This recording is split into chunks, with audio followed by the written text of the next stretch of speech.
Hello friends, I am Aditya and you are watching German class. आज हम बात करेंगे इंटरव्यू के बारे में। जर्मन प्रोफाइल में इंटरव्यू अगर आप देना चाहते हैं तो किस तरह से आपको तैयारी करनी होगी। अलग अलग तरह की जॉब्स निकलती हैं, चाहे वो टीचिंग सेक्टर में हो, चाहे वो एमएनसी या कॉरपोरेट में हो। काफ़ी आप में से स्टूडेंट्स हैं जो टीचिंग में अपना करियर बनाना चाहते हैं, किसी स्कूल में यूनिवर्सिटी में पढ़ाना चाहते हैं जर्मन लैंग्वेज। और काफ़ी स्टूडेंट्स हैं जो कॉरपोरेट में एमएनसीज़ में टॉप एमएनसीज़ में काम करना चाहते हैं। ये मैंने आपको पहले बताया था, जर्मन सीखने के बाद आपका अपॉर्चुनिटी बहुत ज़्यादा है। आप टॉप एमएनसीज़ आईटी कंपनीज़ में जर्मन सीखने के बाद काम कर सकते हो। बस आपकी लैंग्वेज स्किल बहुत अच्छी होनी चाहिए, आपको भी जॉब मिल जाएगी। और टीचिंग में भी काफ़ी अच्छा करियर है। आप एक टाइम के बाद जर्मन पढ़ाना भी शुरू कर सकते हो। शुरू में आप बिगिनर्स लेवल पढ़ाओगे, A1 A2, और धीरे धीरे जैसे जैसे आपको एक्सपीरियंस होगा, आपकी लैंग्वेज इम्प्रूव होगी, आप आगे बड़े लेवल भी पढ़ा सकते हो।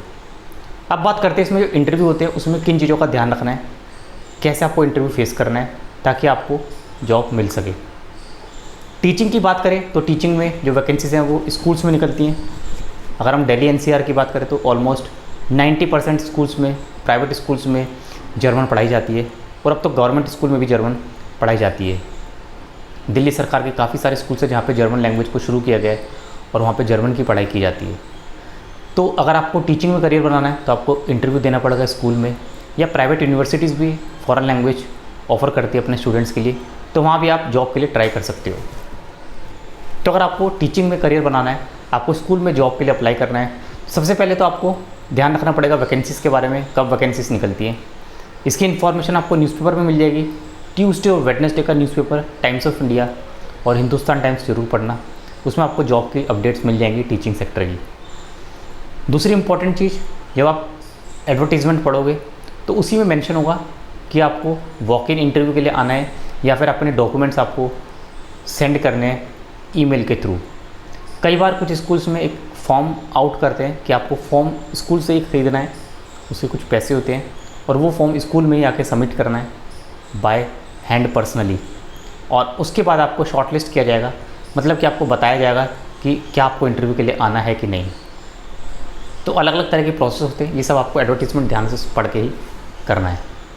तो सपोज़ आपको इंटरव्यू के लिए बुलाया गया है, तो अब हम उसके आगे की कार्रवाई देखेंगे। जब आपको इंटरव्यू के लिए बुलाया जाता है तो आप अकेले नहीं होंगे, वहाँ पे 5 से 10 से 20 50 100 तक लोग आ सकते हैं इंटरव्यू के लिए। डिपेंड करता है कि कितने लोगों ने वो एडवर्टीज़मेंट पढ़ा है और कितने लोगों को उस जॉब की रिक्वायरमेंट है। इंटरव्यू देने तो बहुत सारे लोग आते हैं, वैकेंसी एक ही होती है, लेकिन आपको भी एक ही जॉब की ज़रूरत है, तो एक वैकेंसी बहुत है। डरना नहीं कि यहाँ तो बहुत सारे स्टूडेंट्स आएंगे, मेरा सिलेक्शन होगा कि नहीं, ये बात से नर्वस हो जाते हैं काफ़ी स्टूडेंट्स, और इंटरव्यू शुरू होने से पहले ही वो लोग अपने को हरा देते हैं। वो लोग इंटरव्यू में पूरी तरह से हार जाते हैं और फेल हो जाते हैं। तो क्राउड देखकर, कैंडिडेट्स को देखकर घबराना नहीं है, क्योंकि आपको भी सिर्फ एक ही जॉब चाहिए और एक ही वैकेंसी है। कोई बात नहीं, सबका अपना लक है, सबकी अपनी परफॉर्मेंस है, जो जैसा परफॉर्म करेगा उसको जॉब मिल जाएगी। तो इंटरव्यू में सबसे पहले राउंड आपका स्कूल में या यूनिवर्सिटीज़ में जो प्रिंसिपल्स होते हैं, वाइस प्रिंसिपल होते हैं, सब्जेक्ट के एक्सपर्ट होते हैं, उनके साथ होता है।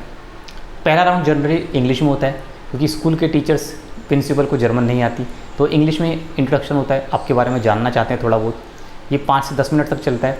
सबसे पहले आपको अपने बारे में बताना होगा, सेल्फ इंट्रोडक्शन, आप क्या करते हो, कहाँ रहते हो, कितने साल पहले जर्मन पढ़ी थी, अब क्या कर रहे हो, जर्मन ही क्यों पढ़ी, और अब जर्मन पढ़ाना क्यों चाहते हो। ठीक है, ये सारे क्वेश्चन आप आंसर तैयार करना आपको फर्स्ट राउंड में।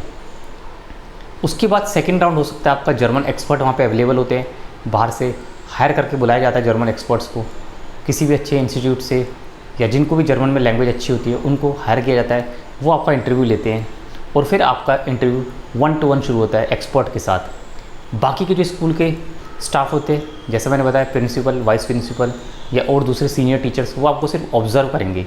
उन्हें जर्मन तो शायद नहीं आती हो, ऐसा ज़रूरी नहीं है कि उन्हें जर्मन ना ही आती हो, कभी कभी उन्हें थोड़ी बहुत जर्मन आती है, बट वो समझ तो नहीं पाएंगे कि आप क्या बात कर रहे हो एक्सपर्ट के साथ। लेकिन आपकी बॉडी लैंग्वेज, आपका वे ऑफ टॉकिंग, ठीक है, उससे वो ज़रूर पहचान जाएंगे कि इंटरव्यू किस डायरेक्शन में चल रहा है, पॉजिटिव है या नेगेटिव है। नर्वसनेस तो आपकी पहचान ही सकते हैं, आपकी बॉडी लैंग्वेज से इतना तो पहचान ही सकते हैं कि आप कंफर्टेबल फील कर रहे हो जर्मन बोलने में या फिर आपको प्रॉब्लम हो रही है। तो ध्यान रखना, ऐसा बिल्कुल भी मत सोचना कि इनको तो जर्मन समझ नहीं आएगी और मैं कुछ भी बोल सकता हूँ या बोल सकती हूँ तो मेरा इंटरव्यू पास हो जाएगा। आपको बड़े ध्यान से बिल्कुल केयरफुल होकर अच्छे से जवाब देना एक्सपर्ट को, क्योंकि एक्सपर्ट जो है वो तो सब बात आपकी समझ ही रहे हैं। और इंटरव्यू के बाद पूरा फीडबैक वो स्कूल के प्रिंसिपल को बताएंगे कि आपका परफॉर्मेंस कैसा रहा, आपसे किस तरह का सवाल पूछा गया था और आपने उसका कैसे जवाब दिया, आप जवाब दे पाए या नहीं दे पाए। वो पूरा फीडबैक आपको, जो आपकी लैंग्वेज का जो इंटरव्यू है वो पूरा फीडबैक प्रिंसिपल को देंगे। उसके बाद काफ़ी स्कूल्स में एक और राउंड होता है और इस राउंड में रिटन एग्ज़ाम होता है। कभी कभी राइटिंग का एग्ज़ाम पहले ले लिया जाता है और ओरल बाद में होता है। तो राइटिंग का एग्ज़ाम चाहे पहले हो या बाद में, आपको उसकी भी तैयारी करनी है। इसमें बेसिकली आपसे एक टेक्स्ट पूछा जाता है, आप लिख के दिखाओ 200 या 250 वर्ड्स में। कोई भी एक करंट टॉपिक आपको दे दिया जाएगा, उसके बारे में आपको लिखने के लिए कहा जाएगा। कहीं कहीं पर एक प्रॉपर पेपर बनाया जाता है 100 मार्क्स का, जिसमें आपकी ग्रामर टेस्ट की जाती है A1 से लेके B2 तक। A1 to B2 तक की जो भी ग्रामर है वो टेस्ट की जाती है। एक अच्छा खासा पेपर तैयार किया जाता है टीचर्स के द्वारा और उस पेपर को आपको दिया जाता है। उसमें जो भी टाइम लिमिट होती है 1 आवर या 1.5 आवर की, वो आपको बताई जाएगी। तो पूरा पेपर आपको सॉल्व करना होगा वहीं पे बैठकर। और एक टेक्स्ट की प्रैक्टिस जरूर करके जाना, पैराग्राफ राइटिंग की प्रैक्टिस करके जाना 200 से 250 वर्ड्स में, ठीक है। तो उसके बाद आपके मार्क्स आते हैं, शॉर्ट लिस्ट किया जाता है, इंटरव्यू की परफॉर्मेंस देखी जाती है। तो इंटरव्यू में बेसिकली आपका बॉडी लैंग्वेज, आपका वे ऑफ टॉकिंग, कम्युनिकेशन, आपका इंटेलिजेंस IQ लेवल, आपका प्रेजेंस ऑफ माइंड देखा जाता है, कॉन्फिडेंस लेवल देखा जाता है। क्योंकि आपको बच्चों को पढ़ाना है, स्टूडेंट्स को पढ़ाना है। अगर टीचर में ही कॉन्फिडेंस नहीं होगा पढ़ाने का तो बच्चों को कैसे पढ़ाएगा। अगर टीचर ही नर्वस रहेगा तो बच्चों को कैसे पढ़ाएगा। नॉलेज तो उनको पता ही है कि आपने B2 या C1 लेवल किया है, गोएथे का सर्टिफिकेट आपके पास, या किसी और यूनिवर्सिटी से आपने जर्मन पढ़ी है, तो नॉलेज तो आपको है, उसमें कोई डाउट नहीं। बट उसमें आपके टीचिंग की एबिलिटी देखी जाती है कि आप बच्चों को हैंडल कर पाओगे, कि आप क्लास को कंट्रोल कर पाओगे। एक बड़ी क्लास में 40 स्टूडेंट्स हैं, आप कैसे कंट्रोल करोगे। तो ये सब चीज़ टेस्ट की जाती है। और आजकल तो एक डेमो भी लिया जाता है, मतलब आपसे पढ़वा के देखा दिया जाएगा। क्लास में 40 स्टूडेंट्स होंगे, आपको क्लास में बोला जाएगा कि चलिए जर्मन पढ़ा के दिखाइए। और पीछे ही लास्ट बेंच पर जो सीनियर टीचर्स हैं जो आपको जज करेंगे वो बैठे होते हैं, 2 से 3 टीचर्स। वो फीडबैक लिखेंगे पूरा कि आप कैसे पढ़ा रहे हो, कैसे आपने क्लास में एंट्री करी, कैसे आपने स्टूडेंट्स का ग्रीट किया, कैसे क्लास आपने शुरू करी और किस तरह से आपने बच्चों को आंसरेबल किया, बच्चों को आंसर किया या उनसे सवाल जवाब किए, बच्चों को आपकी बात समझ आई, आपका पढ़ाया हुआ समझ आया कि नहीं। तो एक डेमो क्लास होती है, ये भी डेमो क्लास 15 से 20 मिनट की होती है। तो आपको क्लास में छोड़ दिया जाता है और बोला जाता है चलिए अब आप बॉस शुरू कीजिए अपनी क्लास को, हम आपको सिर्फ ऑब्ज़र्व करेंगे बैठ के। तो ये बहुत ज़्यादा प्रोमिनेंट है, बहुत ज़्यादा इफेक्टिव होता है ये जज करने के लिए कैंडिडेट को, और ऐसा अक्सर होता है। तो अपना एक डेमो क्लास के लिए, एक डेमो लेक्चर के लिए टॉपिक जरूर तैयार करके जाना। वो आपसे बोल सकते हैं कि आप यही टॉपिक पढ़ाओगे, और कई बार ऐसे बोला जाता है कि जो टॉपिक आपको पसंद है आप वो पढ़ा दीजिए। दोनों ही केस हो सकते हैं।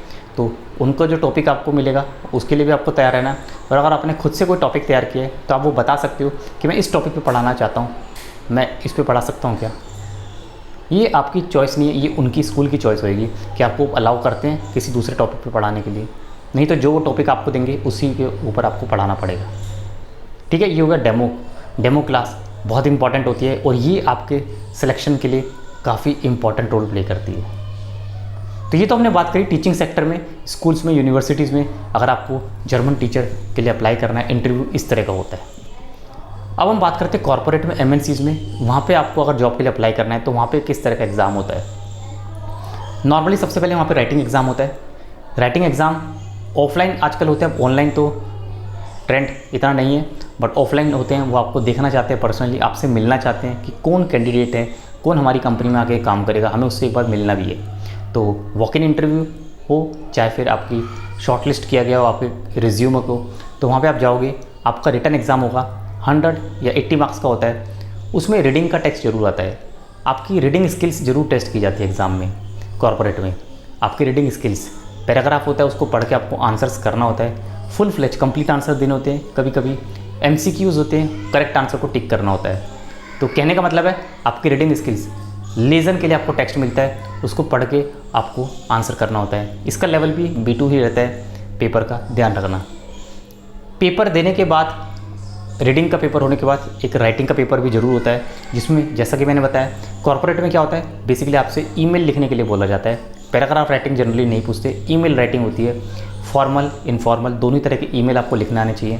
कंप्लीट फॉर्मल, कंप्लीट इनफॉर्मल और सेमी फॉर्मल, तीनों फॉर्मेट आपको पता होने चाहिए कैसे उसको ईमेल को लिखते हैं। क्वेश्चन होगा कॉर्पोरेट से रिलेटेड होता है, सपोज़ किसी प्रोडक्ट की डिलीवरी की गई है कंपनी की तरफ से और जो कस्टमर है वो सेटिस्फाइड नहीं है, वो रिटर्न करना चाहता है प्रोडक्ट, तो उससे रिलेटेड ऐसे आपको डिलीवरी से रिलेटेड, प्रोडक्ट की डिलीवरी से रिलेटेड, या कोई प्रोडक्ट डिफ़ॉल्ट है, फॉल्ट हो गया उसमें, कैसे आप कस्टमर को डील करोगे, राइटिंग में कैसे आप उससे रिप्लाई दोगे, उसकी बात को बताओगे या उसको आंसर करोगे। तो इस तरह के ईमेल आपको लिखने के लिए आते हैं, तो इसकी तैयारी ज़रूर करके जाना। तो बस यही होता है आपका राइटिंग पेपर। उसके बाद आपका सेम डे भी हो सकता है या फिर आपको अगले दिन बुलाया जाता है। जनरली सेम डे हो जाता है, आपका पेपर चेक हो जाएगा 1 से 2 घंटे में। काफ़ी लोग होते हैं वहाँ पे, एक्सपर्ट होते हैं, वो आपका पेपर चेक कर लेते हैं ऑन द स्पॉट। तब तक आप वेटिंग एरिया में बैठते हो, कॉफ़ी एंजॉय करते हो और फिर आपको कॉल आती है कि आपका अब इंटरव्यू है, ओरल एग्ज़ाम है। ओरल एग्ज़ाम में भी जैसे मैंने बताया सबसे पहले इंग्लिश में राउंड होता है, एचआर के साथ या फिर दूसरे कंपनी के जो सीनियर स्टाफ होते हैं वो आपका इंटरव्यू लेते हैं। उनको जर्मन नहीं आती और कभी कभी उनको भी जर्मन आती है, बट वो इंग्लिश में लेते हैं। आपके बारे में जानना चाहते हैं अच्छे से, आप कैसे बात करते हो, कैसे आप बैठते हो, आप कॉन्फिडेंस लेवल, आपका way of talking, communication skills. Corporate में way of talking and communication skills are very very important, ठीक है। उसके बाद आपका सेकंड राउंड जरूर होता है जर्मन एक्सपर्ट्स के साथ। ऑफिस में, कॉर्पोरेट में जर्मन एक्सपर्ट्स होते हैं, सीनियर एम्प्लॉय होते हैं, उनको बुलाया जाता है। 1 to 1 आपसे बात होती है, इंट्रोडक्शन होता है। फिर जनरल क्वेश्चंस यही होते हैं कि आपने जर्मन ही क्यों सुनी, आपने जर्मन ही क्यों सीखना चाहिए, French, Italian, Japanese, Korean, Chinese क्यों नहीं, इसका जवाब जरूर तैयार रखना। आप इसी कंपनी में अप्लाई क्यों करना चाहते हो, why do you want to work in this company. Company तो और भी बहुत सारी हैं, कॉर्पोरेट और भी बहुत सारे बड़े बड़े कंपनीज़ हैं, आप यहीं पे जॉब क्यों करना चाहते हो। एक ये क्वेश्चन का आंसर जरूर तैयार करना। एक बहुत इंपॉर्टेंट क्वेश्चन ये होता है कि आप हमारी कंपनी के बारे में क्या जानते हो, जिस जॉब के लिए आप अप्लाई कर रहे हो, जॉब क्या है, जॉब का नेचर क्या है, आपको क्या काम करना होगा, क्या आपको पता है। तो कंपनी के बारे में रिसर्च करके जाना, कंपनी किस तरह की, किस फील्ड में काम करती है, कितने सालों से काम करती है, कितने एम्प्लॉयज़ है कंपनी के और इसका हेडक्वार्टर कहाँ पर है, ठीक है। ये क्वेश्चंस इंपॉर्टेंट होते हैं। फिर आपसे पूछा जाता है पर्सनल क्वेश्चन में आपकी स्ट्रेंथ क्या है और आपकी वीकनेस क्या है। आपकी स्ट्रेंथ और वीकनेस आपको पता होनी चाहिए, एक एक बता सकते हो अपने बारे में कि आपकी स्ट्रेंथ क्या है, क्या चीज़ आपकी स्ट्रेंथ है ना, किस चीज़ को करने में आपको मज़ा आता है, और आपकी वीकनेस क्या है, आपकी कमजोरी क्या है, ठीक है, ये आपको ज़रूर बताना है। और फिर फ्री टाइम में आप क्या करते हो, लेज़र टाइम में क्या करते हो, क्या एक्टिविटीज़ करते हो, क्या करना आपको पसंद है। तो ये जनरल इंट्रोडक्शन होता है, इंग्लिश में भी और जर्मन में भी, दोनों ही लैंग्वेज में इस तरह के क्वेश्चन तैयार करके जरूर जाना। तो ये मैंने आपको एकदम ओवरव्यू दिया है इंटरव्यू, कॉर्पोरेट में और टीचिंग सेक्टर में किस तरह से इंटरव्यू होता है। आई होप आपको इससे काफ़ी हेल्प मिलेगी और आने वाले इंटरव्यू में आपको डेफिनेटली सक्सेस मिलेगी, ऐसा मैं आपके लिए विश करता हूँ। Thank you so much for joining, keep learning with me, keep watching German class daily 9 PM. You can join us live and learn German. Thank you so much. Bye bye. Take care.